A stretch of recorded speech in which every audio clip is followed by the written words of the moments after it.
Voilà, mesdames et messieurs, bonjour, chers collègues des médias, journalistes. C'est un grand plaisir de vous accueillir ici au CFJM pour le 5e rendez-vous des rencontres du journalisme qu'on a initié depuis la fin de l'année dernière en partenariat avec le Club suisse de la presse à Genève, à raison d'une rencontre à peu près par mois. Et cette 5e édition est consacrée à un problème qui nous préoccupe tous, dans le privé comme dans nos professions respectives, l'intelligence artificielle. Et donc c'est un grand plaisir de vous accueillir ici dans le cadre de ces rencontres qui, par ces thématiques qui touchent tout particulièrement le monde des médias et du journalisme, c'est là notre cœur, le cœur de ces rencontres, eh bien, d'entamer cette discussion, cet échange avec un panel de personnalités qui est à la fois diversifié, mais qui ont 3 dénominateurs communs, je dirais.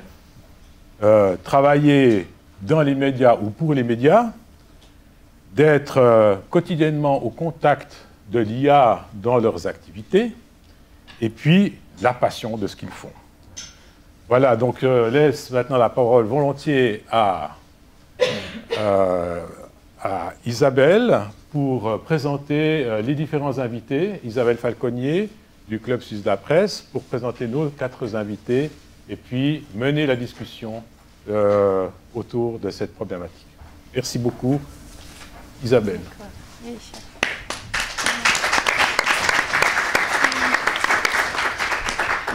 Merci Marc-Henri, merci au CFJM pour l'accueil et cette belle collaboration que nous tenons depuis quelques mois avec le Club suisse de la presse. Madame, Monsieur, bonjour, ravi de vous retrouver ou de vous accueillir pour cette discussion dédiée à l'intelligence artificielle avec ce titre de travail « Aide ou fossoyeuse de la presse en Suisse romande ». L'AI, l'IA, est entré de plein pied dans les rédactions, tout comme l'Internet dans les années 1990, puis les réseaux sociaux dans les années 2000, qui ont changé en profondeur le fonctionnement de l'industrie du journalisme. Aujourd'hui, les nombreux outils performants de l'AI, ChatGPT en tête, s'apprêtent à faire de même, mais comment les médias peuvent en faire bon usage? Quels usages en font-ils déjà au quotidien? Les journalistes doivent-ils avoir peur ou se réjouir des opportunités générées par ces nouveaux outils? Comment réussir l'intégration des technologies dans ce secteur? Et puis qu'en pensent les lecteurs, qu'en pense le public? 4 intervenants pour en parler. Nous échangerons environ une heure avec eux. Et puis ensuite, vous aurez la parole pendant 15-20 minutes. Et puis ensuite, dans l'auditorium à côté, nous attendent quelques boissons et sandwichs pour continuer la discussion de manière plus privée. Alors, avec nous, en ce 14 juin, honneur aux femmes, Anna Jobin, présidente de la Commission fédérale des médias. Anna Jobin est également sociologue, spécialiste de l'impact des IA, chercheuse à l'Université de Fribourg où elle coordonne le Master Digital Society. Jessica Choton est AI Innovation Manager chez Ringier Romandie.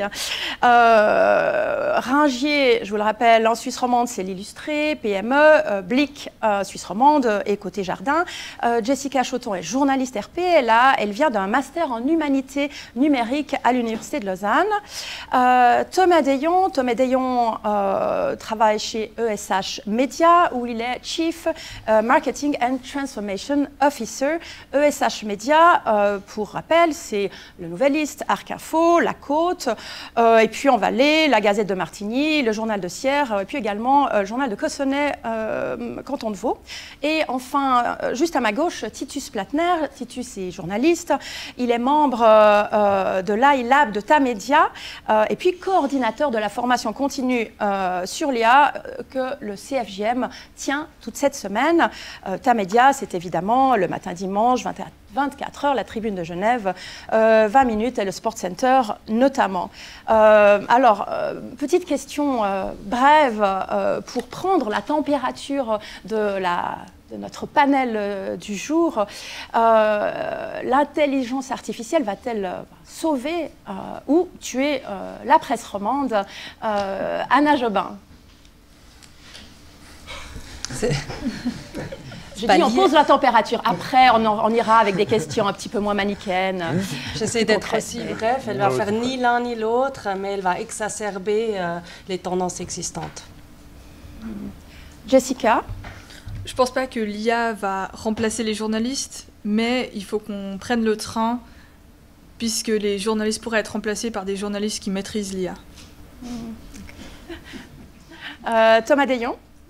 C'est un outil qu'on va devoir savoir maîtriser, qui va être un outil supplémentaire à ceux qu'on a déjà. Merci. Et puis Titus Plattner? Je pense effectivement qu'on pourra automatiser, accélérer un certain nombre de tâches, et donc à cet égard, le métier de journaliste sera aussi transformé, comme le métier de traductrice-traducteur ou le métier de dessinatrice de dessin animé, par exemple. Et peut-être même de façon un peu moins forte, quoi. Si je me mets dans la peau de gens qui occupent ces professions-là, j'aurais beaucoup plus peur qu'en étant journaliste. Et en même temps, je pense que, comme toute technologie, il y a un prix d'entrée. Et il est assez élevé pour implémenter vraiment de façon la plus efficace possible ces technologies dans tous les systèmes. Et donc, je pense que, comme beaucoup d'innovations technologiques, elles vont davantage profiter aux structures plus grandes. Donc oui, il y a un risque, surtout sur les structures plus petites. Merci. J'aimerais qu'on prenne un petit peu de temps maintenant pour que tant Jessica Chotan, Titus Plattner et Thomas Deyon nous expliquent en quoi consiste leur métier, parce que, on le sait, tous les outils de l'AI vont générer des nouveaux métiers, et ils en sont déjà l'incarnation, puisqu'ils occupent des postes qui n'existaient pas il y a encore quelques années. Donc en quoi consiste leur poste, et puis quelles sont les utilisations déjà actuelles au quotidien, les usages de l'AI qui sont faits dans leur groupe de presse ou leur rédaction. Jessica Chotan, qu'est-ce que fait une AI Innovation Manager chez Ringier Suisse romande, et en quoi chez Ringier on utilise déjà au quotidien des outils en lien avec l'intelligence artificielle? Donc dans mon rôle, l'IA, ça constitue la moitié de mon cahier des charges. Je gère le produit de l'autre côté. Mon rôle est avant tout de former une sorte de pont entre la Suisse alémanique et la Suisse romande, entre les rédactions et les équipes qui développent ces outils d'IA, pour qu'on ait des outils qui soient vraiment utiles pour les rédactions et les différentes équipes de Ringier. Chez Ringier, on a déjà développé plusieurs outils. Celui dont on a le plus parlé, c'est Blicky, donc, qui est cet assistant intelligent qui regroupe en fait plusieurs outils basés sur l'IA, qui peut faire plusieurs choses, notamment la retranscription, qui peut nous aider à faire des meilleurs titres, notamment pour le SEO, c'est important, et qui peut aussi générer des articles à partir de textes, donc par exemple faire des reprises. On a aussi développé à l'interne Romni AI, qui est un chatbot interne, donc qui est basé sur les technologies de ChatGPT, de Claude et d'autres modèles, mais à la différence de ces modèles, toutes les données sont conservées à l'interne sur notre propre infrastructure cloud. Donc c'est beaucoup plus sécurisé, et on peut aussi utiliser Romni AI avec des données confidentielles, ce qu'on nous recommande de ne pas faire avec les autres modèles publics. Aussi, au début de l'année, Ringier a annoncé une collaboration avec Google pour développer un chatbot pour Blick. Donc là, on est vraiment du côté des utilisateurs, donc pour qu'ils puissent... c'est une sorte d'accompagnement pour qu'ils puissent plus choisir leur contenu, poser des questions en lien avec les contenus de Blick. Et aussi, il y a d'autres initiatives, cette fois-ci du côté roman, donc par exemple avec une collaboration avec la HECSO Valais pour développer un outil qui nous permettrait de définir quel article de nos collègues alématiques pourrait bien fonctionner chez nous en termes d'audience. Voilà, il y a encore d'autres projets plus petits et tout, mais on va déjà s'arrêter là les merci grandes lignes. pour cette première énumération. On voit qu'effectivement, on s'intéressera à comment on peut justement travailler davantage l'audience et quelles conséquences là-dessus. Titus Platner, membre donc du lab, de l'AI Lab de Tamedia, en quoi ça consiste et puis qu'est-ce qui est déjà développé comme outil au sein des rédactions Tamedia? Bon, l'utilisation de l'intelligence artificielle dans le monde des médias n'est pas nouvelle, hein. On peut même dire que les correcteurs orthographiques implémentés il y a 25-30 ans dans les rédactions, c'est déjà de l'intelligence artificielle. Mais l'IA générative, elle change quand même assez fondamentalement la donne. Et c'est pour ça que depuis l'automne dernier, la direction de Tamedia a décidé de créer un lab avec des personnes qui sont issues des différents secteurs de l'entreprise, secteur produit, les ventes, technologie et du journalisme. Et moi, je suis un des journalistes dans cette équipe de 9 personnes. On est 4 journalistes, donc il y a un poids assez fort de journalistes, même s'il y a plusieurs personnes qui savent faire différentes choses. Et cette AI Lab, au fond, doit tester des nouveaux outils, déployer des nouveaux outils, fabriquer des nouveaux outils si les outils qui sont disponibles sur le marché ne nous conviennent pas,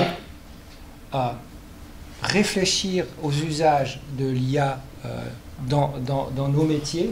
Il n'y a pas que le journalisme, il y a aussi la manière de vendre nos contenus, d'essayer de, par exemple, convaincre des personnes qui seraient abonnées de ne pas... de rester abonné, et là aussi l'IA sert à quelque chose. Et puis, donc on doit surtout, et ça c'est la tâche la plus difficile, c'est changer la culture, transformer la culture au sein de l'entreprise. Et c'est pour ça que je suis particulièrement heureux au fond de pouvoir faire ce cours de 4 jours avec le CFJM, même si c'est pour l'ensemble de la profession en Suisse romande. Ce changement de culture, il ne se fait pas d'un claquement de doigts. C'est un long travail et c'est aussi parfois en se plongeant dans la matière sur une certaine durée qu'on comprend vraiment à quel point ces technologies peuvent ou ne peuvent pas nous aider. Thomas Deyon, il y a justement le mot transformation dans votre titre. Hein. Vous êtes Transformation Officer chez ESH Media. Vous-même n'appartenez pas à une rédaction, justement. Vous appartenez à un service qui coordonne tout ce qui est marketing commercial. En quoi consiste votre tâche en lien avec l'intelligence artificielle et les outils que vous pouvez développer chez ESH Media? Je vous en donne quelques exemples. Le premier, c'est un exemple produit, de se dire comment on peut consommer aujourd'hui différemment. Aujourd'hui, on a la consommation, bien évidemment, liée à l'écriture. Consommation, écriture, à la fois sur le papier, à la fois sur le digital. Ce sur quoi on a travaillé, c'est également toute la partie audio. Audio, non pas de se dire, bah, tiens, on arrive sur un article et puis on se dit, bah, tiens, on peut lire l'article, mais de voir l'audio comme une autre forme de consommation. Une forme de consommation qu'on peut avoir à la fois dans les transports, à la fois qu'on peut avoir quand on fait d'autres activités, et puis de pouvoir le consommer. Donc c'est un service qu'on a lancé il y a à peu près 1 an avec un Master AI qu'on a en interne pour développer justement cette voie, de développer une voie aussi locale, mais dans cette voie locale de pouvoir se dire, bah, tiens, on arrive à faire un service qui est différent. Ça ouvre des possibilités potentiellement futures de se dire, bah, tiens, au départ, on commence sur la matinale. La matinale, c'est notre newsletter matinale, de se dire, bah, tiens, on est en capacité d'avoir des différents contenus qui sont déjà préformatés. Mais demain, ça pourrait être l'opportunité de se dire, bah, tiens, j'interroge en disant, bah, tiens, j'aimerais connaître plus d'informations sur tel domaine, et puis d'avoir cette interaction avec la voix pour consommer le journal de façon différente. Donc ça, c'est un exemple côté produit. Un exemple côté fonctionnalité plutôt technique, c'est de se dire comment on vectorise nos contenus, comment on arrive à mieux identifier nos contenus, à mieux les appréhender, pour pouvoir faire des recherches dans nos contenus, dans nos archives, avec toute la valeur des archives que l'on a en tant que journal, et de se dire, bah, tiens, comment on peut mieux rechercher. Aujourd'hui, on fait des recherches par mots-clés, mais pas forcément par thématique. Et donc, l'avantage de la vectorisation de contenu, ça permet justement d'arriver à prendre une grande masse de données et d'arriver à faire quelque chose d'intelligible avec ça. La troisième dimension que je prends 3 dimensions un peu différentes. La troisième, c'est les outils du quotidien. Dans les outils du quotidien, c'est les outils simples qui existaient déjà peut-être hier, qu'on retrouve encore davantage aujourd'hui. C'est tout ce qui est outils de transcript ou équivalent. C'est de se dire, bah, tiens, je suis au téléphone avec quelqu'un, on voit les fonctionnalités d'iPhone qui commencent à arriver sur l'iOS 18 qui arrive en septembre, et de se dire, ben, j'enregistre les appels que j'ai avec une personne et j'en fais directement un transcript qui peut largement aider ou simplifier la vie de tous les jours. Donc ça, c'est aussi identifier quels sont les outils qui sont disponibles sur le marché, qui peuvent nous aider. Titus, tu mentionnais la partie correction orthographique, mais tous ces petits outils-là qui, au final, simplement aident à être plus efficaces au quotidien sans changer l'essence du métier de journaliste. Merci. Anna Jobin, ça fait des années que vous suivez l'impact des intelligences artificielles dans différents domaines d'activité de notre société, mais avec un œil spécifique sur les médias. Qu'avez-vous observé comme impact actuel sur le domaine des médias? Bon, d'un côté, j'aimerais juste faire l'écho avec ce qui s'est déjà dit. Voilà, on voit qu'il y a plein de choses qui se passent avec les nouvelles technologies. On a entendu comme ça se faisait avant, ou bien que le métier de journalisme n'est pas fondamental, l'activité n'est pas fondamentalement changée. Et puis ce que je constate, en fait, je dis toujours, je fais des recherches sur l'IA quand ça s'appelait encore les algorithmes dans la discussion publique, donc il y a 10-15 ans.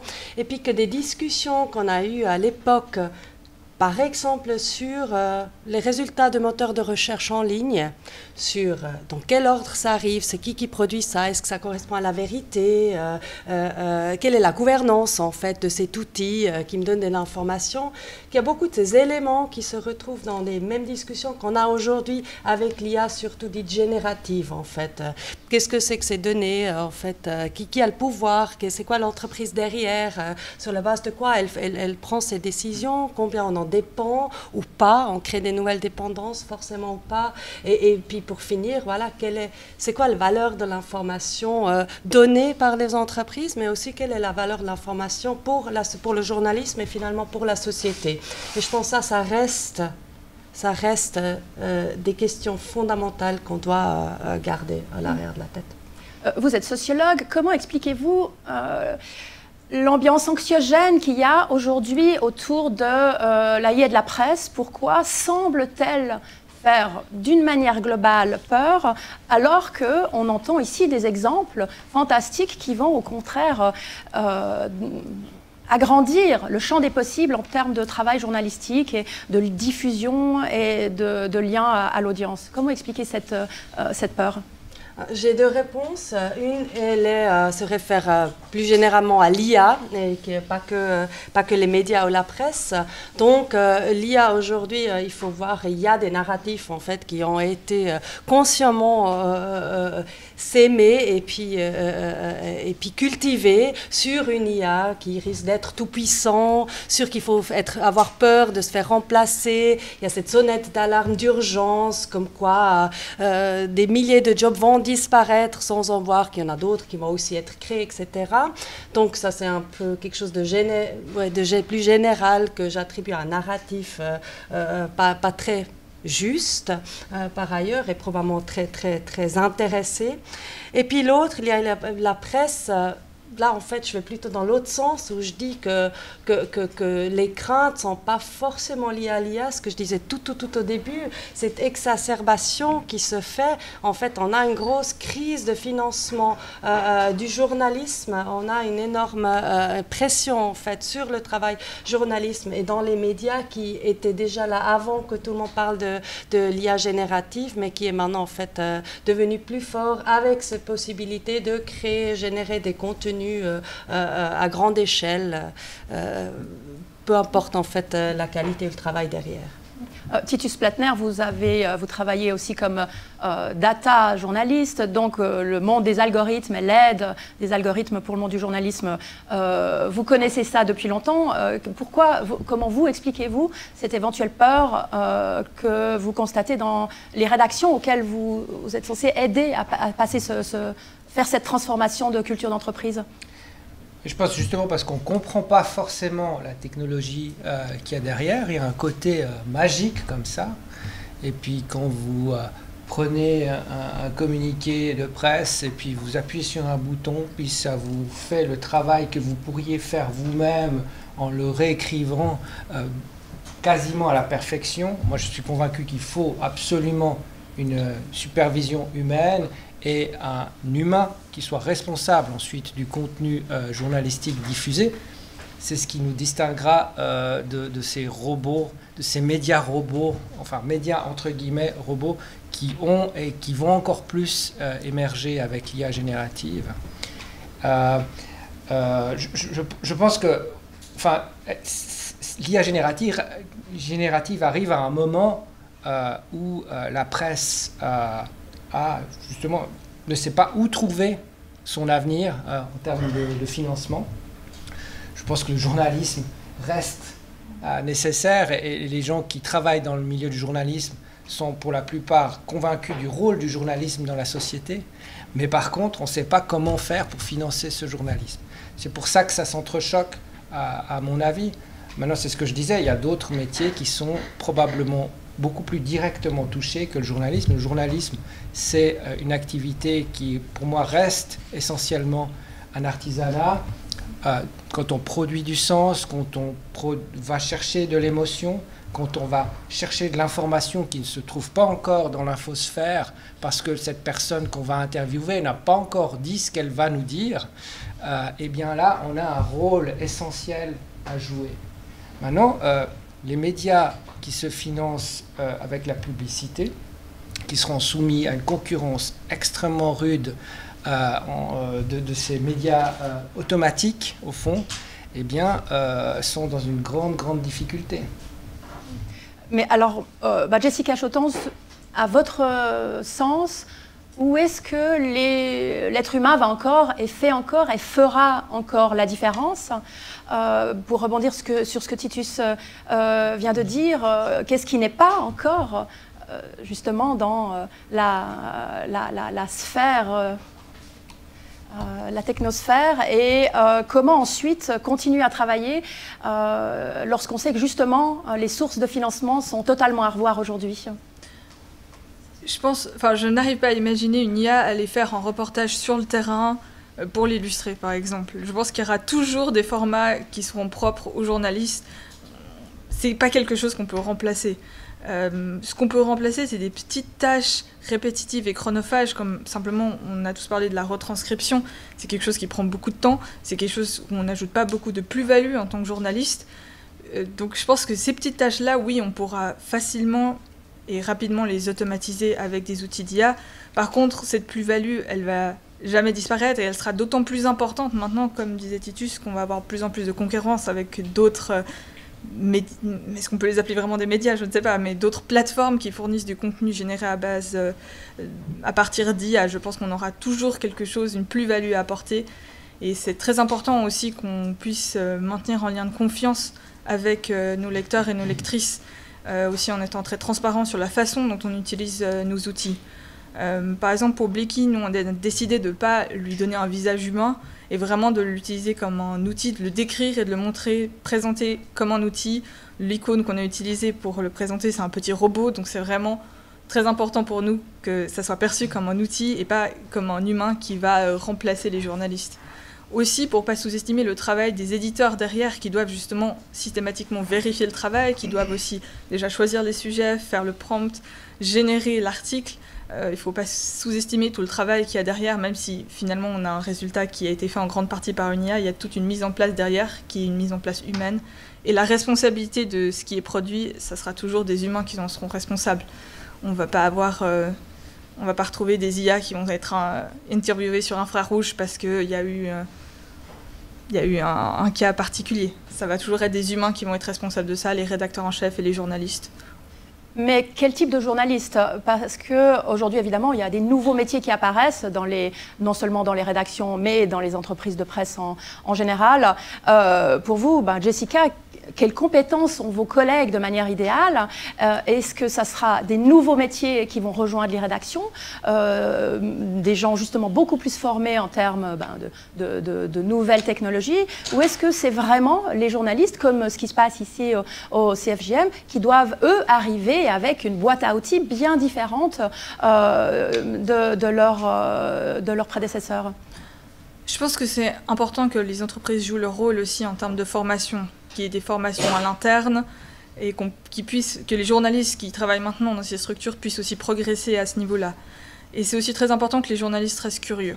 Curieux, tester des nouveaux outils, ne pas avoir peur de les tester et de se confronter à ça et de voir aussi là où ils peuvent gagner du temps, puisque c'est ça que, en tout cas, mon but, c'est de leur apporter des outils qui leur font gagner du temps et qui font le travail correctement selon aussi nos règles déontologiques. Le but, c'est pas de créer des outils qui vont finalement nous rendre la vie plus compliquée, puisqu'il va falloir faire beaucoup de fact-checking derrière pour vérifier que l'IA n'a pas mis une fausse information. Donc je pense que c'est vraiment important que les journalistes restent ouverts et que les entreprises s'engagent aussi à faire des formations. Je reste encore un peu sur les nouveaux métiers. Après, on viendra au côté éthique et responsabilité avec Anna Jobin. Thomas Deyon, vous êtes un exemple tout à fait intéressant. Vous-même, vous êtes ingénieur en télécommunications. Vous étiez avant à Montréal dans le monde de l'aviation aéronautique. Vous étiez responsable analytique pour les aéroports. Et puis, vous êtes revenu et vous avez mis vos compétences au service de la presse, ESH Média à Nyon. Pourquoi revenir et investir le monde de la presse? Et puis, qu'avez-vous constaté en intégrant le groupe ESH? Quel monde de la presse avez-vous trouvé? Pourquoi être venu chez ESH? C'est justement cet intérêt que vous y voyez tous, c'est cet intérêt de se dire que le rôle de journaliste, c'est un rôle qui est sociétal.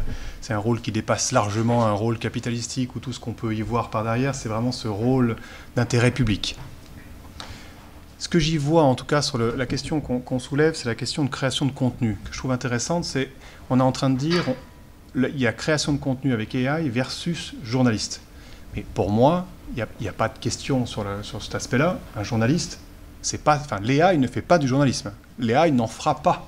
L'AI, c'est simplement un outil qui permet de statistiquement réunir une somme d'informations et d'en faire quelque chose, mais pas de créer du contenu, créer des choses nouvelles, créer des approches nouvelles dans une approche, ainsi de suite. Surtout, en tout cas chez nous, sur un journal qui est un journal local, où forcément, si on voulait chercher l'information, on ne pourrait pas la prendre sur place. Elle n'existe pas, elle n'est pas écrite, comme Titus l'a mentionné juste avant, et donc il faut arriver à la créer. Et donc ce travail de journaliste, peut-être que l'AI l'épure ou le purifie, au sens où on se dit, tiens, le journaliste devient encore plus important dans sa fonction journalistique et pas dans sa fonction de reprise d'informations ou reprise de quelque chose. Là, tout ce qui est reprise peut être fait, Jessica le disait, sur la partie intelligence artificielle, mais est-ce que ça, c'est du journalisme?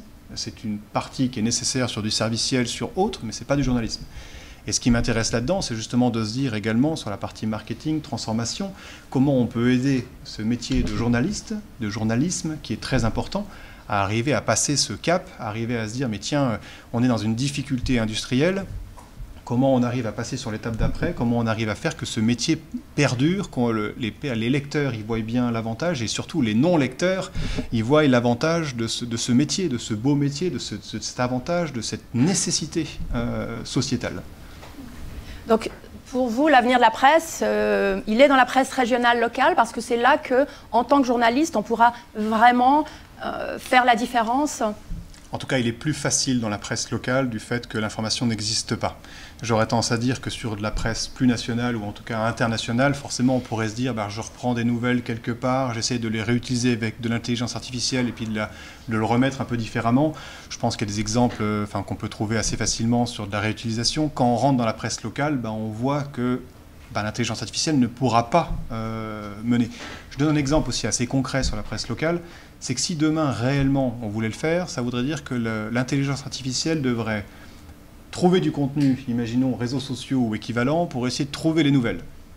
Alors si l'intelligence artificielle commence à rentrer dans les réseaux sociaux pour essayer de savoir où est le juste du faux, arriver à refaire avec ça du texte qui est valable, je pense qu'on en est encore bien loin, ne serait-ce que sur l'orthographe ou la grammaire, et après sur le contenu, pour arriver, il y a autant d'avis que de personnes, et puis ça va être compliqué. Donc je pense qu'en tout cas sur cette presse locale, il y a l'essence y est là, on voit cet avantage-là sur une presse plus internationale, forcément, qui a cette reprise de nouvelles qui peut être faite, qui est un peu plus, voilà, où il y a des questions qui peuvent se poser. Bien évidemment, ça repose encore davantage quel est le métier de journaliste versus reprise. En tout cas, ça serait ma réponse. Bon, on peut toujours compiler les PV des conseils communaux, régionaux, etc. Pour autant qu'ils soient mis en ligne. Ça, on pourrait imaginer, là encore, que les journalistes ne s'en mêlent plus. Mais dans ce cas-là, c'est de l'information et pas du journalisme. Absolument. Anna Jobin, en 2019, vous avez coordonné une première étude sur les chartes, donc sur l'usage de l'AI dans les entreprises, pas uniquement de presse, mais dans les entreprises de manière générale. Est-ce que les chartes sont désormais généralisées dans le monde de la presse? Et qu'est-ce qu'elles disent, ces chartes, et quel regard posez-vous sur la transparence des médias par rapport à l'usage de l'intelligence artificielle générative?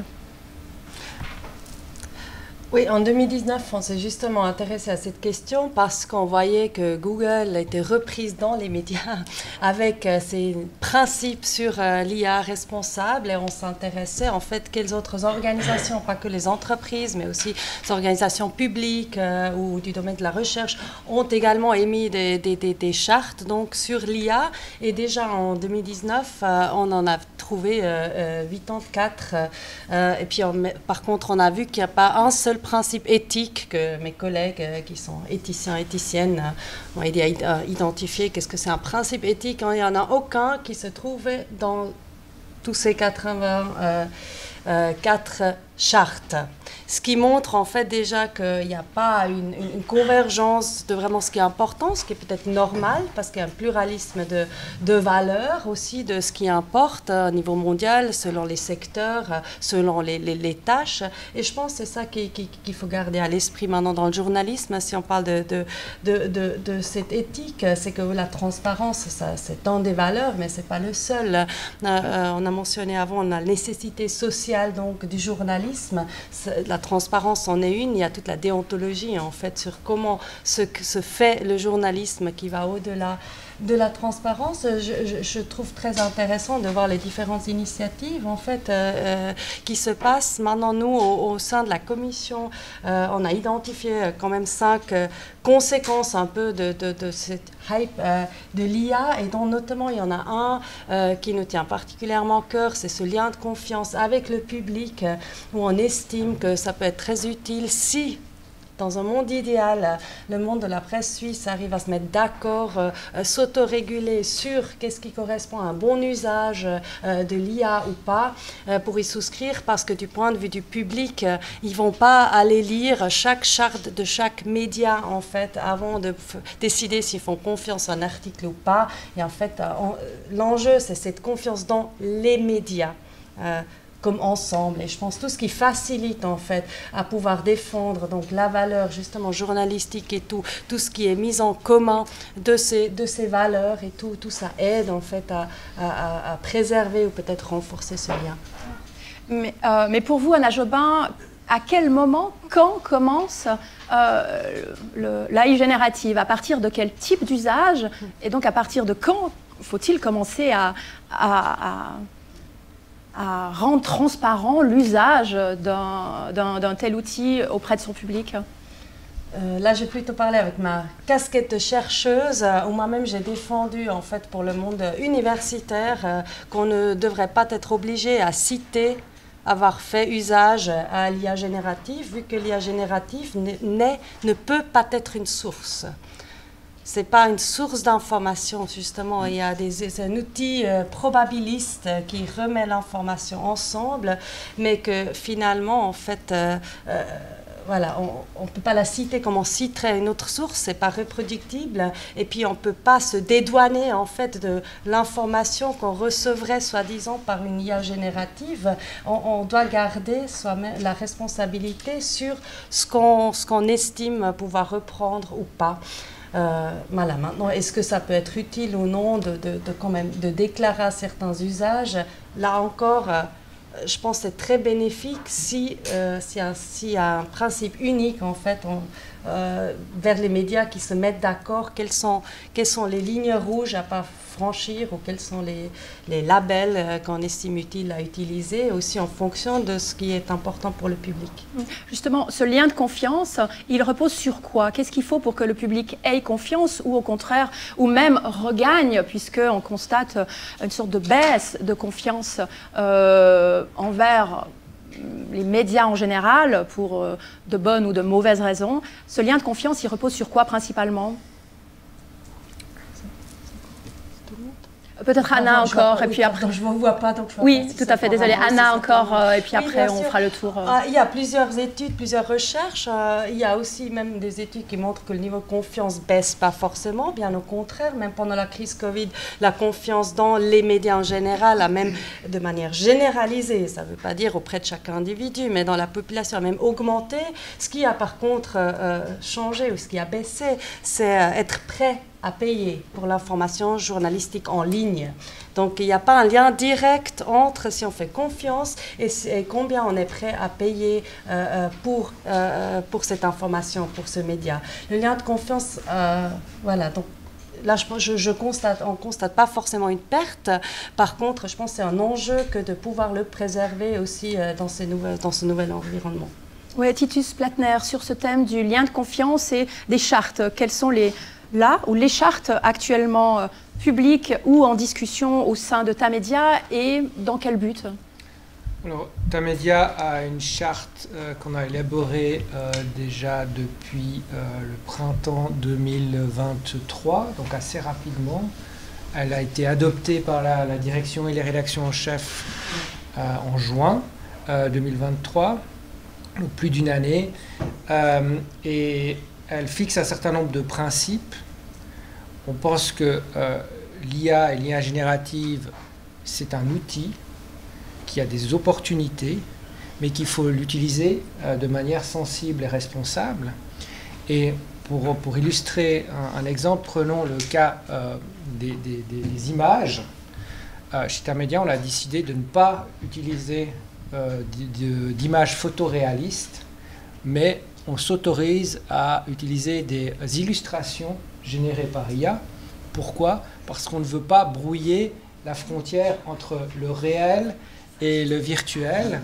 Et on veut extrêmement clairement se situer comme un lieu où les gens, notre lectorat, peut trouver de l'information fiable et vérifiée. On se démarquera aussi de ces médias ou de ces plateformes automatiques qui produisent des informations en étant intransigeants sur ces questions-là. Et nos directives, elles évoluent avec l'évolution technologique, évidemment. Par contre, déclarer qu'on a utilisé de l'IA pour, je ne sais pas, transcrire une interview ou bien traduire un article dont on s'est servi comme base documentaire pour pouvoir le comprendre, ou bien pour reformuler un paragraphe qu'une personne n'a pas réussi à formuler correctement, on pense que c'est pas praticable. Ce qui est important, c'est que le ou la journaliste soit in fine responsable de ça. Donc s'il y a une erreur dans l'article, on ne pourra pas dire « Ah, mais c'est pas moi, c'est l'IA qui s'est trompé », c'est l'humain en bout de chaîne. Jessica Chotan, est-ce que chez Ringier Suisse Romande, on a exactement ce même type de réflexion et quel est l'état d'une éventuelle charte destinée au public? Alors, on a des directives déjà depuis plus d'un an aussi, dont les grandes lignes sont très très similaires. L'accent est aussi beaucoup mis sur la protection des données, c'est pour ça que beaucoup d'outils sont développés à l'interne. Puis c'est très important, surtout quand on travaille avec des sources parfois anonymes, des données très sensibles. C'est très important pour Ringier que ces données qu'on sache où elles vont et ce qu'on en fait avec. Et pour en être sûr, c'est pour ça qu'il y a beaucoup d'outils qui sont développés à l'interne. Aussi, effectivement, pour nous, on utilise notre label Blicky que quand on utilise l'IA pour faire des reprises ou alors des générations d'articles à partir de textes. Si on l'utilise d'une manière marginale pour nous aider à faire un titre, ou pour nous aider à retranscrire une interview, à ce moment-là, on ne va pas l'indiquer. On part du principe qu'on n'indiquait pas non plus qu'on utilisait DeepL pour traduire des textes. On ne va pas indiquer quand on utilise une IA pour faire la même chose. Thomas Deyon, chez ESH, en termes d'image, actuellement, je crois que votre politique d'entreprise est de ne pas utiliser l'AI générative pour créer de l'image, uniquement si vous vous projetez pour faire de la futurologie. Est-ce que c'est le cas et quelle charte, là aussi, éthique à l'intention du public ? C'est les mêmes principes qui sont utilisés que Titus et Jessica sur le principe illustratif, si jamais on l'utilise, en tout cas sur la partie image. Sur la partie texte, on ne l'utilise pas non plus. Aujourd'hui, il n'y a pas de charte qui a été écrite, c'est juste une directive interne, mais il n'y a pas la charte qui est écrite. C'est un travail qui est en cours aujourd'hui d'écriture sur cet aspect-là. Je reviens aussi sur le commentaire de se dire, justement, on ne prend pas si on utilise DeepL ou si on utilise autre chose, on ne le commande pas. Enfin, pour moi, ça me fait penser à une expérience personnelle à Montréal sur les chocolats, pour avoir vécu X années ici en se disant, tiens, il n'y a que des bons chocolats. Quand on arrive à Montréal, c'est écrit sur le chocolat, sur certains, fait avec du vrai cacao. Cela dit, ça fait quand même vraiment pas confiance. Et donc, si on commence à dire sur un article fait avec des vrais journalistes, pour moi, il y a quand même un problème. Donc, il faut que, bien évidemment, que l'offre par défaut soit faite avec des vrais journalistes. Est-ce que vous travaillez à développer des nouveaux outils également, Thomas Deyon, en termes de marketing, de diffusion? Est-ce qu'on peut imaginer que ces outils-là servent le plus rapidement possible à aider les médias à traverser cette crise financière et à trouver des nouveaux modèles économiques? Alors après, l'intelligence artificielle, ça fait des années qu'elle est utilisée de façon assez large. Bien évidemment, on les utilise sur tout ce qui est marketing automation, par exemple. C'est un axe qui est utile. Tout ce qui est connaissance de nos lecteurs, abonnés, de façon générale, comment on peut mieux les connaître pour mieux les servir. À la fois, on a le devoir journalistique, donc savoir aussi quelles sont nos lignes éditoriales, savoir ce qu'on veut faire. Mais en même temps, à ceci s'ajoute de mieux comprendre qui on sert. Donc on l'utilise bien évidemment. Après, de vous dire, qu'est-ce que ça rapporte exactement en efficacité et ainsi de suite, il y a encore pas mal de découvertes qui restent à faire. Je pense que tout ce qui est partie utilisation de la donnée pour essayer de bien l'utiliser, d'être responsable dans ce qu'on fait, ainsi de suite, c'est un travail qu'on mène, c'est un travail qu'on a commencé il y a déjà un certain nombre d'années, 2 ans, et puis c'est un travail qui est encore un chantier en cours et qui est un chantier pour un long moment. Jessica Chotan, sur cette connaissance des audiences, Ringier utilise également, évidemment, où je crois vous collaborez avec des plateformes de data management pour mieux connaître votre audience, besoins, envies. Mais est-ce que ce n'est pas finalement la porte ouverte à donner aux lecteurs ce qu'ils ont déjà lu et un peu toujours la même chose, et donc tuer en eux ce besoin de recherche, de découverte et de nouveauté qu'en tant que journaliste, on est surtout censé faire? Je pense que les lecteurs, il ne faut pas sous-estimer les lecteurs, je pense qu'ils ont toujours envie de nouveaux contenus.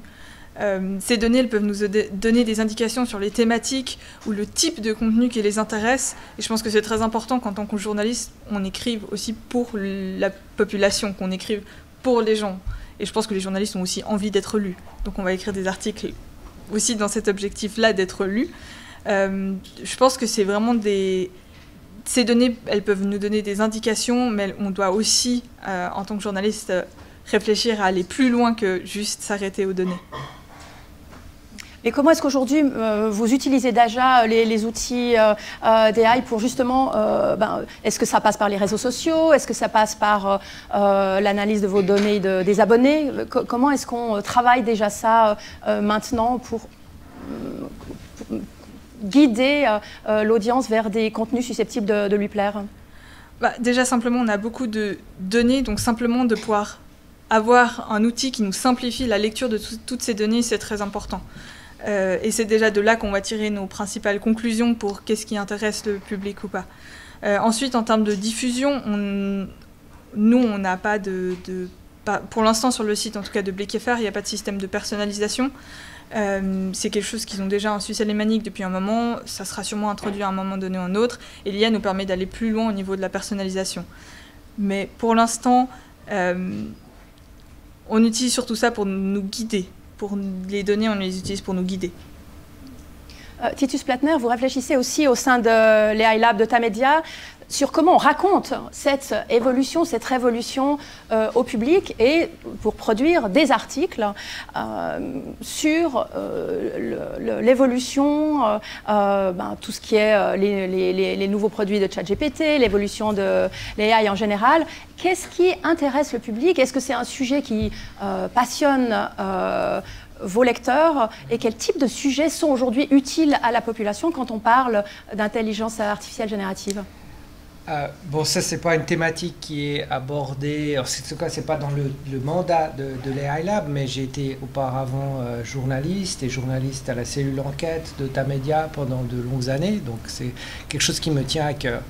Et moi, je pense, et c'est le message que j'essaye de faire passer en interne, c'est que non seulement on doit saisir cette opportunité et utiliser ces nouveaux outils pour faire mieux avec moins, parce qu'on sait qu'on aura forcément moins. Notre modèle économique est cassé. Le journalisme n'est pas cassé, mais le modèle économique est cassé. Donc on utilise ces outils pour atteindre des gains en productivité, mais en même temps, on doit aussi poser les questions aux puissants, à l'État, aux entreprises puissantes sur leur usage de ces technologies, parce qu'on sait que ces technologies sont parfois biaisées, parfois font du mal. Et là, il faut aussi raconter ça et expliquer ça à nos lectorats. Et donc, pour pouvoir le faire avec un maximum de crédibilité, il faut que nous, médias, on soit transparents et exemplaires. C'est pas facile quand on a moins d'argent, mais je pense que c'est possible. Je vais vous poser une dernière question, puis après on va ouvrir la discussion avec la salle. Quel outil, si demain il y avait un nouvel outil fourni par une ou une autre des plateformes de création d'AI générative, demain vous rêveriez d'avoir qui pourrait aider, révolutionner, faire évoluer positivement le travail des journalistes, Titus Plattner? Bon, on peut imaginer tout un tas de choses, et puis on peut imaginer même des futurs complètement dystopiques où une IA dirait aux journalistes sur le terrain les questions que ces personnes devraient poser. Je ne le souhaite pas. En revanche, je pense qu'on va arriver assez rapidement, au fond, dans nos logiciels d'écriture, dans nos CMS, à une intégration extrêmement fluide des outils IA, et on va pouvoir appeler nos archives pour ajouter du contexte à un paragraphe qu'on est en train d'écrire, par exemple. Ça, c'est un rêve qui est, je pense, à notre portée.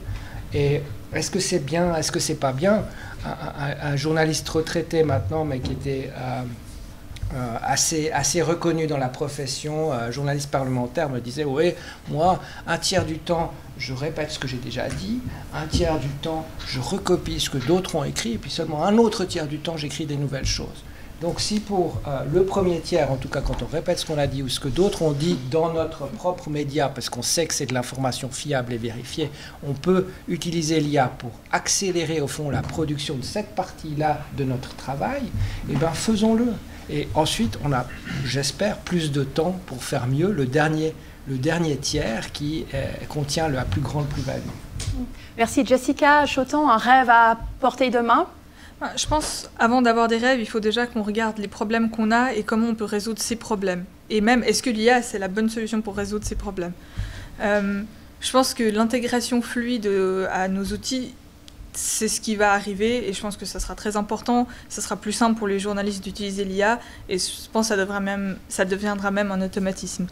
Donc, c'est bien de rêver, mais il faut aussi d'abord se concentrer sur nos besoins actuels et les endroits où on peut aider maintenant les journalistes à faire leur travail et à simplifier les parties qui peuvent être parfois chronophages et où ils apportent peu de plus-value, pour se concentrer sur les parties où les journalistes peuvent apporter leur plus-value.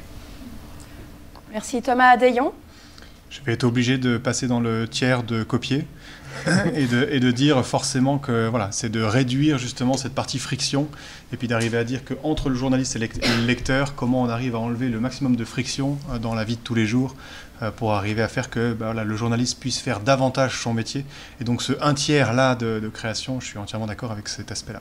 Friction, qu'entendez-vous par friction entre le journaliste et le public? La friction de tous les jours, c'est-à-dire la friction des outils, l'utilisation du CMS, l'utilisation des sites, l'utilisation de tout ce qui va autour, et puis de se dire au final, aujourd'hui, si on découpe, on dit, voilà, journaliste, c'est 20% de back-office au minimum.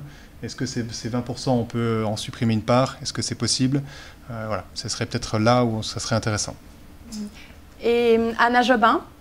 Bon, comme je ne travaille pas dans une réaction moi-même, je peux rêver à ce que peut-être les questions, un outil qui nous aide tous à prendre conscience des questions de gouvernance immédiatement et qu'on puisse avoir un débat informé beaucoup plus vite.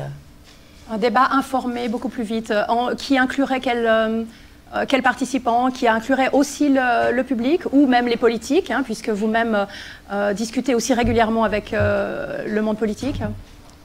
Oui, avant tout, mais je pense justement, si on prend juste l'exemple de l'IA, on peut aussi parler de financement de journalisme, mais c'est un autre sujet. Mais que ces questions de gouvernance et comment faire, et pour l'IA notamment, il y a la question des chartes dans les rédactions, le travail journalistique, mais il y a aussi d'où viennent ces outils.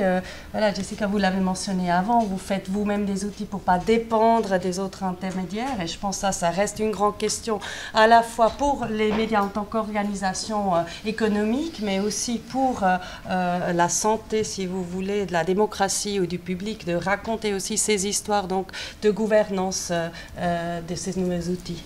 J'aimerais encore juste rester avec vous pour... vous avez beaucoup montré dans vos études à quel point aucune intelligence artificielle n'était neutre, et d'où, comme vous dites, l'importance de développer ses propres outils.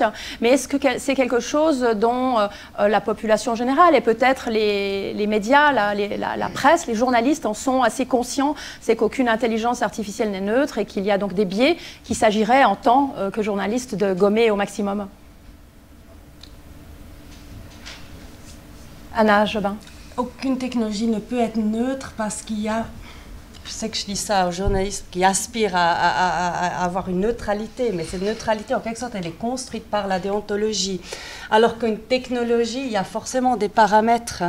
Et puis, si je peux me permettre, un outil pratique quand même. Donc, d'un côté, on connaît ces outils, l'IA, qui font trop stéréotypiser parce que la base de données donc, était trop biaisée sur un côté. On peut commencer par les moteurs de recherche générateurs d'images qui génèrent que, je sais pas, les docteurs, c'est que des hommes blancs, et puis des nurses en anglais qui est gender neutral, donc qui n'est pas genré, mais qui génère que des femmes, par exemple. C'est un exemple parmi d'autres.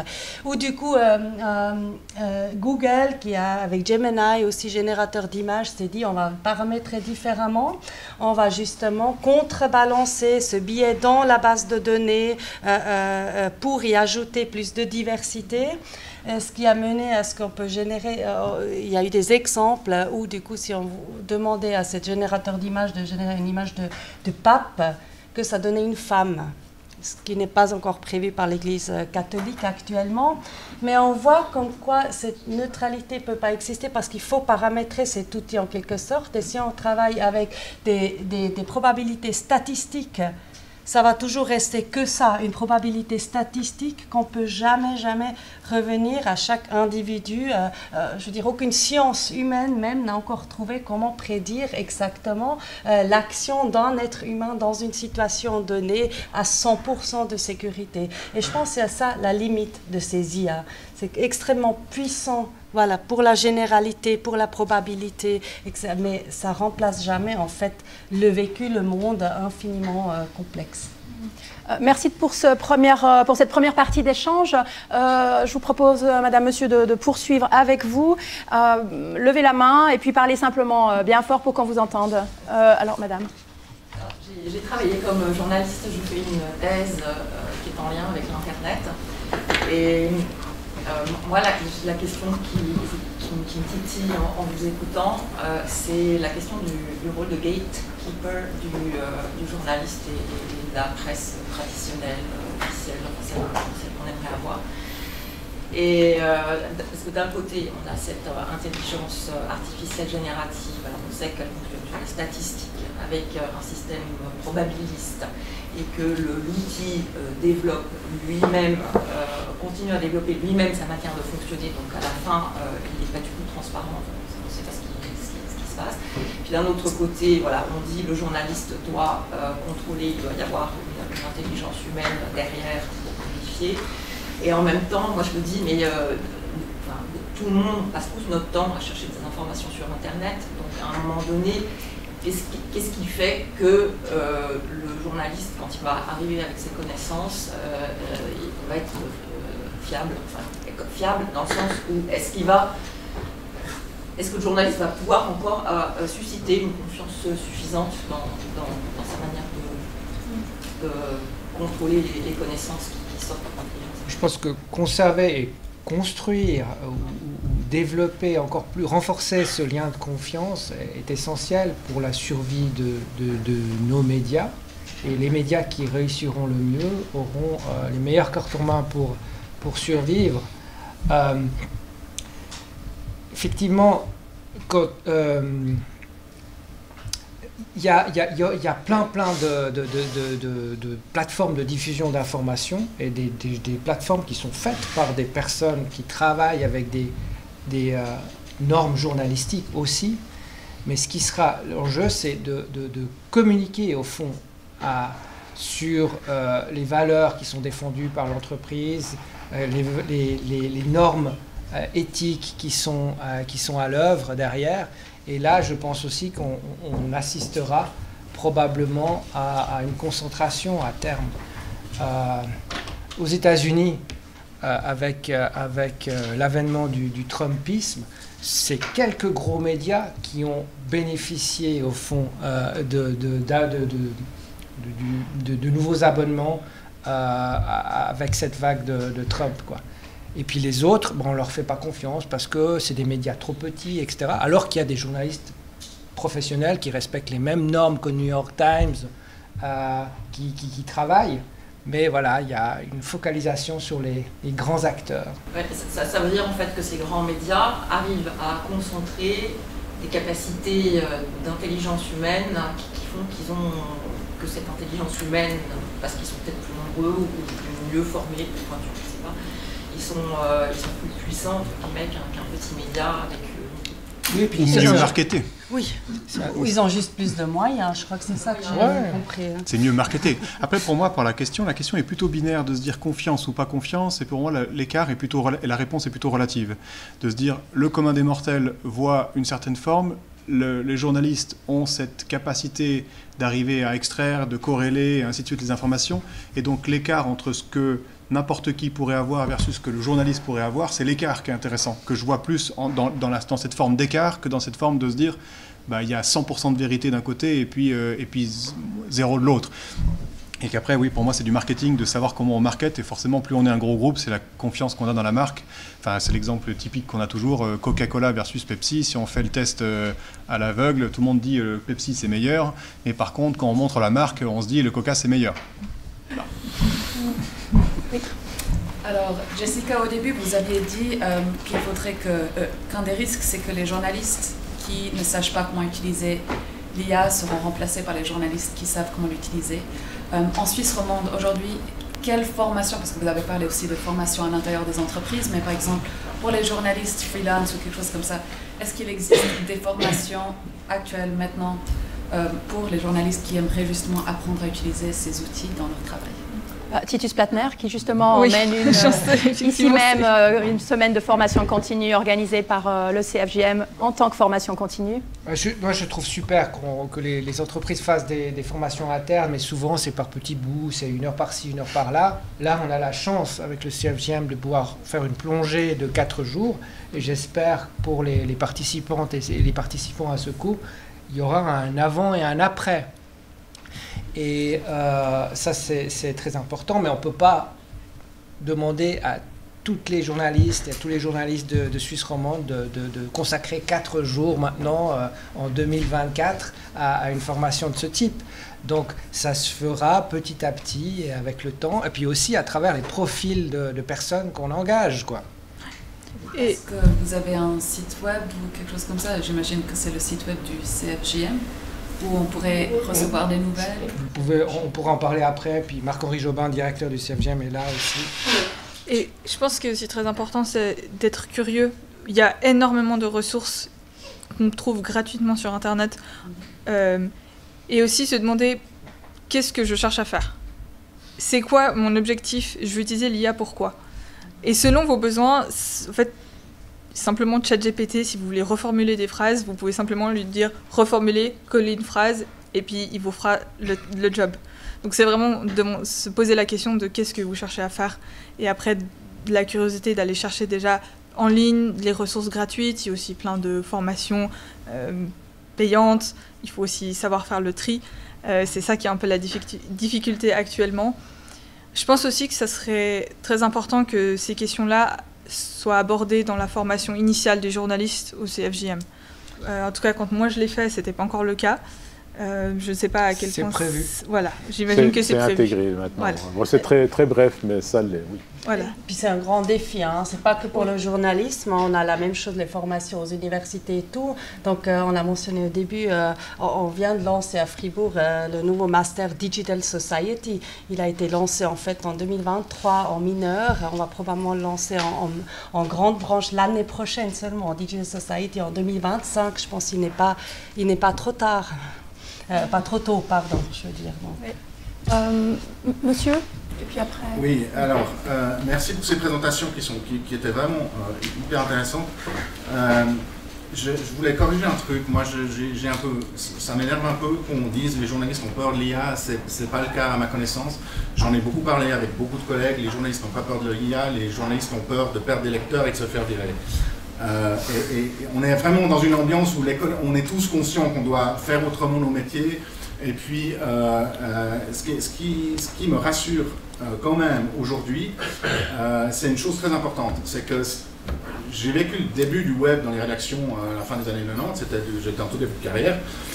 Il y a un truc qu'il n'y avait pas. Des séances comme ça, avec des gens qui discutent, des gens dans chaque groupe qui sont au courant de ce que c'est le web, et puis qui discutent dans les rédactions des nouvelles pratiques que ça pourrait engendrer ou des nouveaux besoins que ça procure, ça n'existait pas, j'en ai pas vu, et la conséquence se voit jusqu'à aujourd'hui, c'est qu'un des trucs, et j'en arrive à ma question, parce que j'ai une vraie question, un des trucs qui me frappe aujourd'hui, c'est que 20 ans après l'arrivée du web, en gros, hein, 25-30, suivant comment on compte, dans les rédactions, notre expérience utilisateur, elle est quand même passablement catastrophique, mais je mesure les mots, elle est catastrophique. On n'est pas capable d'utiliser le plein potentiel du HTML5, par exemple, pour faire des interfaces un peu correctes, des trucs un peu cool, présenter des photos correctement, mettre des intertitres là où il faut, choisir les articles correctement pour les présenter au lecteur qui a lu quelque chose et qui veut peut-être prolonger. On n'a pas les algos qui ont la qualité de ceux de Amazon ou de Airbnb, etc., qui sont très différents les uns les autres, et on pourrait choisir lesquels on met en œuvre parce qu'ils existent sur le marché, ils sont utilisables. Bref, donc ma question c'est qu'est-ce que l'IA, à votre avis, peut faire pour l'expérience utilisateur, qui est à mon avis un grave problème et qui est la cause d'une partie du départ de nos lecteurs et du manque de confiance. Qui souhaite répondre d'abord? Jessica, Titus? Bon, je veux bien, ouais. Il y a énormément de choses à faire en termes de personnalisation. Jessica peut peut-être en parler davantage que moi, mais je me suis intéressé à la question de la personnalisation pendant l'année que j'ai passée aux États-Unis. Et je pense que ça va profondément transformer la manière dont on pourra adresser pas un public, mais des publics différents. Et ça, c'est un changement radical. Et en même temps conserver aussi cette part de sérépendicité où on fera aussi découvrir des choses qu'on n'aurait pas soupçonnées à certains publics. Donc la façon de distribuer l'information sera changée. Après, une app, comment elle est montée, un site web, comment il est monté, ça c'est plutôt du plombage de base, quoi, enfin de la plomberie de base. Pourtant, on peut imaginer que le code, il est plus facilement changeable. Alors, quand on parle de gains en productivité, pour les personnes qui font de la programmation en front-end, on parle de 30 à 60% de gains en productivité. Donc, c'est massif. Maintenant, il faut le voir dans la réalité. Thomas, tu sauras mieux. Mais ça va changer et ça refait émerger la problématique que j'ai soulignée tout à l'heure. Aujourd'hui, on doit financer 2 canaux de distribution. Le canal de distribution print, qui existe encore, qui ramène encore pour beaucoup d'entreprises la plus grande partie des recettes. Et puis, en même temps, on doit investir dans des plateformes qui offrent la même expérience utilisateur que Apple, que Google en termes de vitesse, en termes de design, etc.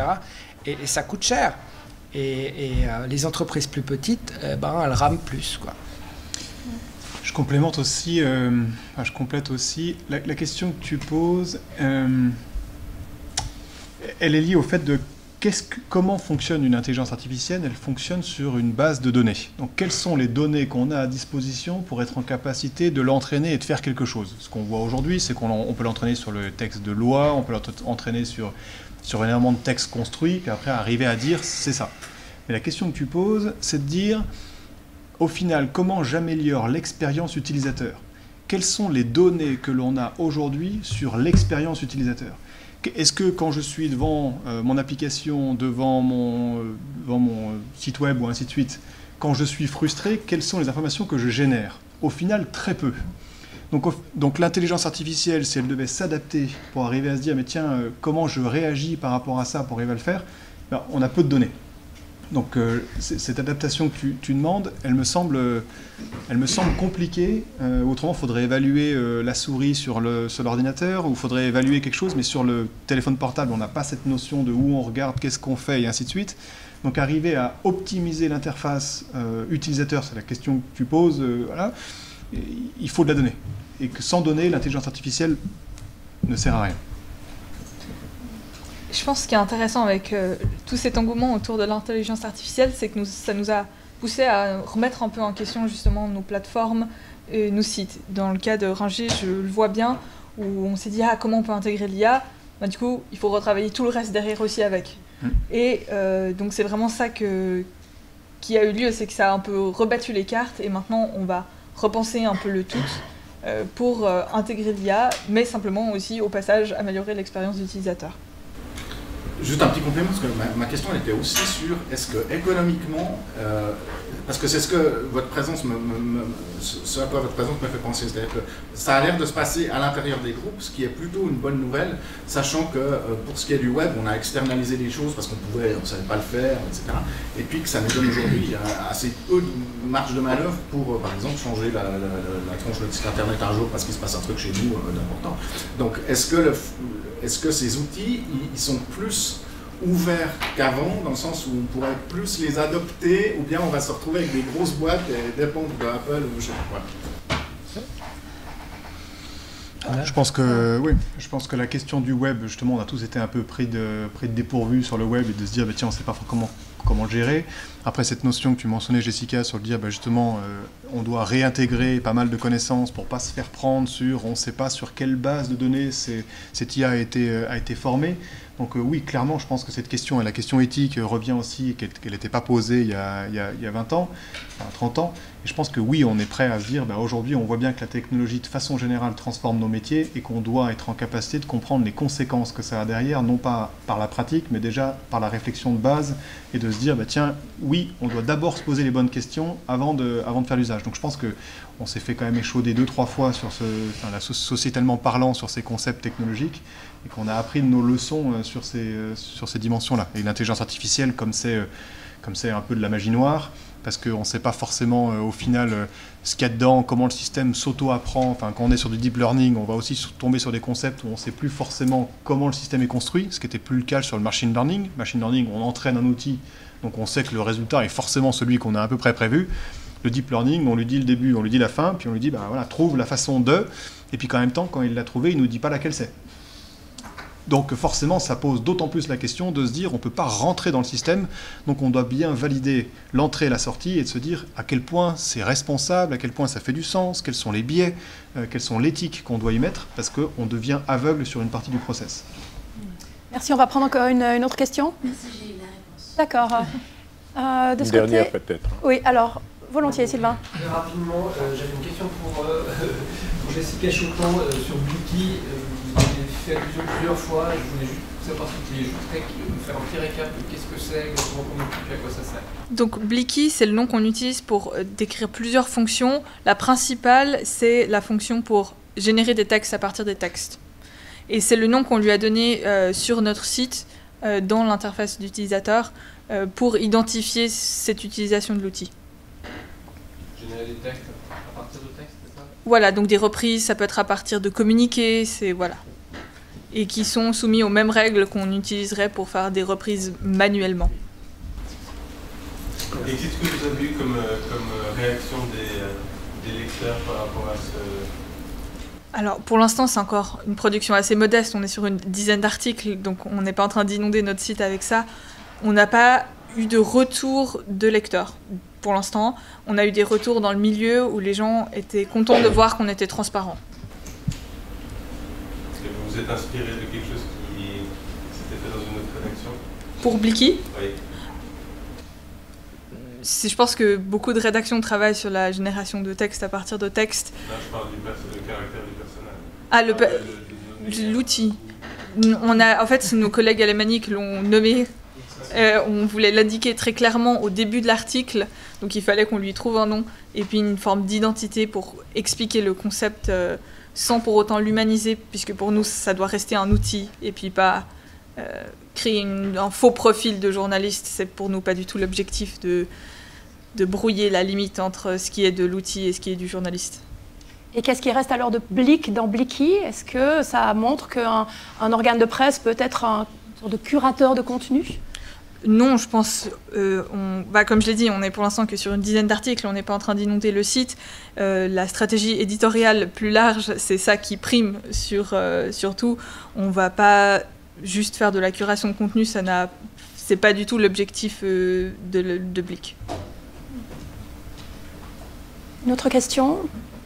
Si ce n'est pas le cas, eh ben, effectivement, Marc-Henri Jobin pour le mot de la fin, et puis la manière peut-être dont l'AI sera présente au CFJM. Je te laisse.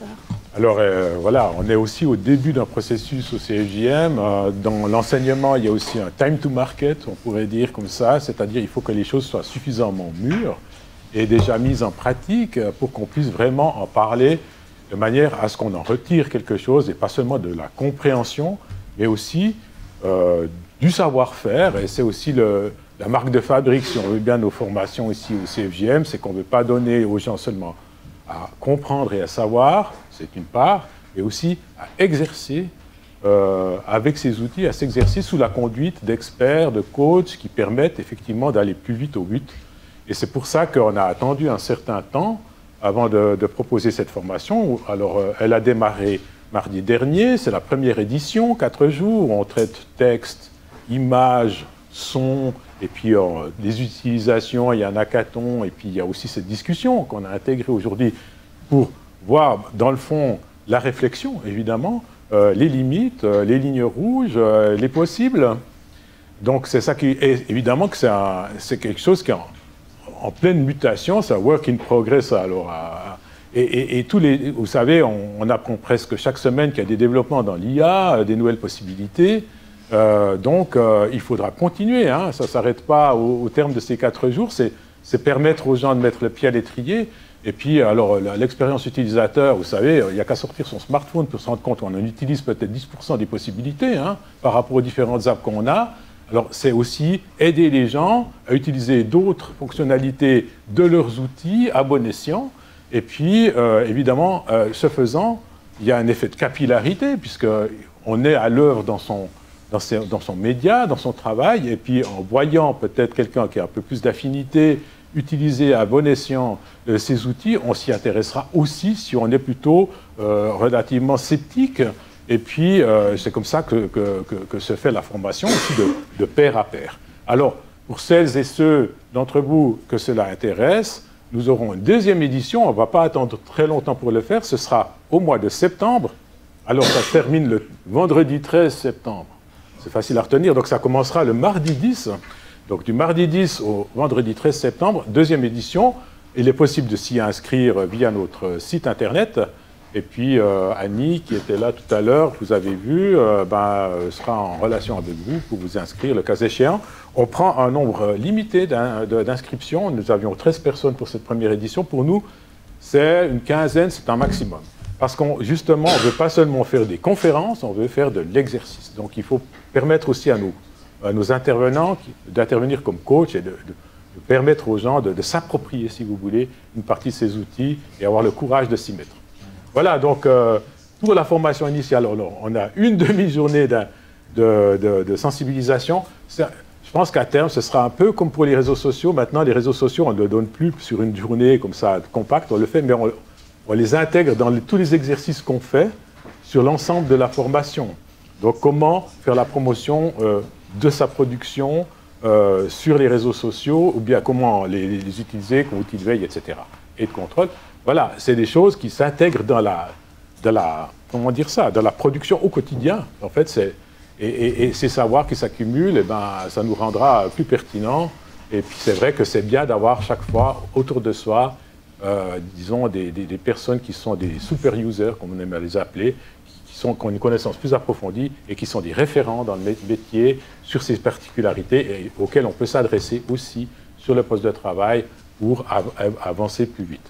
Mais c'est clair que pour le CFJM, c'est un sujet tout à fait d'actualité et aussi, on verra aussi rapidement que possible et lentement que nécessaire l'introduction de l'IA dans nos activités de formation. Juste un petit mot d'intendance, pardonne-moi Marc-Henri, pour les personnes qui suivent encore la formation 14 heures et pas 13h45 comme j'ai dit, comme ça on a un peu de temps pour faire une pause, quoi. Merci. Effectivement, alors vous retrouvez d'ici une semaine la captation de cette vidéo, si vous avez envie d'ailleurs de la relayer sur le site du CFJM et du Club Suisse de la Presse. Je remercie infiniment nos 4 intervenants et puis je vous invite à poursuivre la discussion juste à côté autour d'un sandwich et d'une boisson.